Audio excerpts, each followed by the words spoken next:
Hello everyone, welcome to my presentation. Today we're going to talk about Introduction to Intercultural Studies, Intercultural Contact, and I learned everything from MOOC and University of Leeds. Let's start. Our course presenter is Highness Collins. I wanted to mention. And now I'm going to talk about U and we curve, but before that, I am going to talk about acculturation.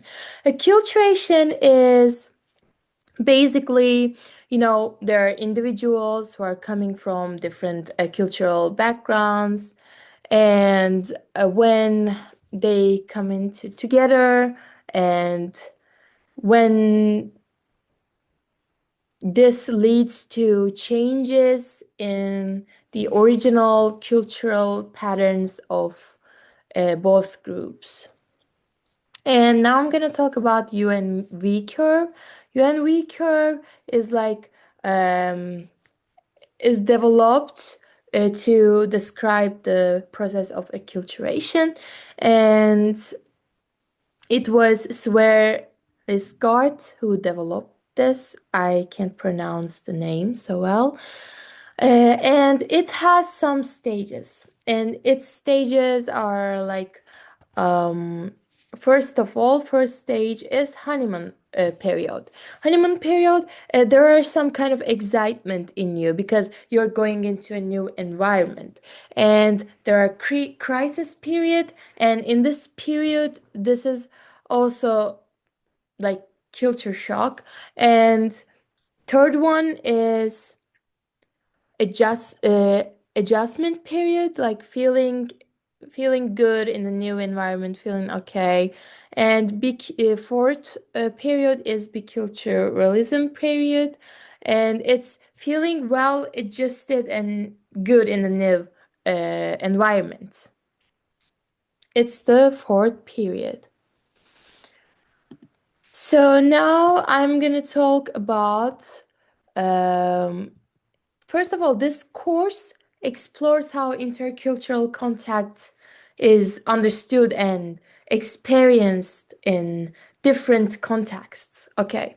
Like it introduces key concepts such as globalization and intercultural competence and acculturation, critical incidents, sojourners, and one more thing, ethnography. This course challenges the idea that intercultural contact only occurs when people cross national borders, but this is not true. Um, Acculturation can happen in everyday life, at home, work, and during leisure. Um, yeah, in here we are saying that intercultural contact isn't only about traveling abroad, it can happen in everyday life. So, um, in here, we know that intercultural contact has existed throughout history, from interactions along the Silk Road to encounters during the spread of empires. A small book titled Denmark, given to British soldiers near the World War II, and it serves as a historical example of how intercultural contact was once framed. The book with no known author, it had no publishing record. Uh, it offered soldiers simplistic facts about Danes and describing them as a single homogeneous group with specific physical and personality traits, and its guidance focused on basic do's and don'ts for interacting with Danish civilians. And it, in the past, cultures were oversimplified for convenience. Today, this approach is inadequate because today such a portrayal would be considered outdated and overly simplistic. And modern societies are far more complex, influenced heavily by globalization. Um, Scholars like John Tomlinson argue that in here, as you see, globalization reshapes local cultures, while Michael Cronin notes that the connection between culture and geographical place is weakening because of this increasing complexity. Effective intercultural contact cannot rely on rigid tips or stereotypes, and instead it requires what it requires developing cognitive, emotional, and behavioral skills that enable deeper, more nuanced understanding across cultures. Now I'm going to talk about a CASA model. This section focuses on um, how individuals develop the ability to interact effectively across cultures.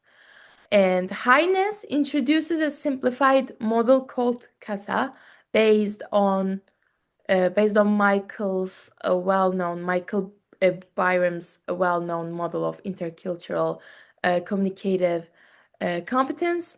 While Byram identified uh, five parts like knowledge, attitudes, skills of interpreting, relating, skills of discovering, like interaction, and critical cultural awareness. CASA is the result of these four key components. First one is knowledge.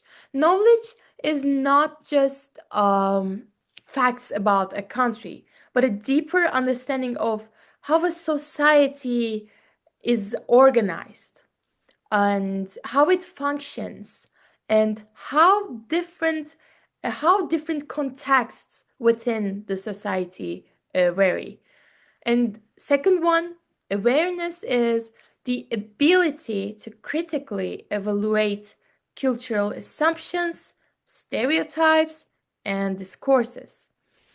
And skills, the ability to interpret, discover, interact, and relate effectively in new environments. Attitude is an openness and acceptance towards cultural differences. And Highness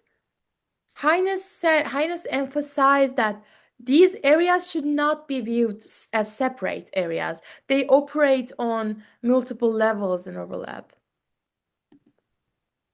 And now, uh, there are some of the students' experiences to illustrate the knowledge. I'm sorry.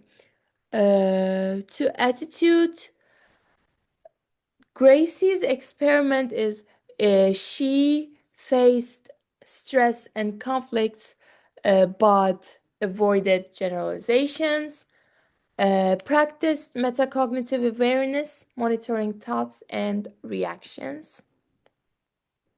Yusra's experience, positive attitude, um, relied on kindness of strangers and positive interactions, reinforced open-mindedness, empathy, and cultural connection. And why CASA matters? Because it reduces stereotypes and cultural misunderstandings. It builds understanding and adaptability across cultures, and it improves self-awareness and empathy. And our conclusion is intercultural competence, knowledge plus awareness plus skills plus attitude. CASA guides effective engagement across cultures, and it helps foster understanding, respect, and adaptability in a global world. It's my comment. Thank you so much for listening to me. I hope you enjoyed. See you in the next videos.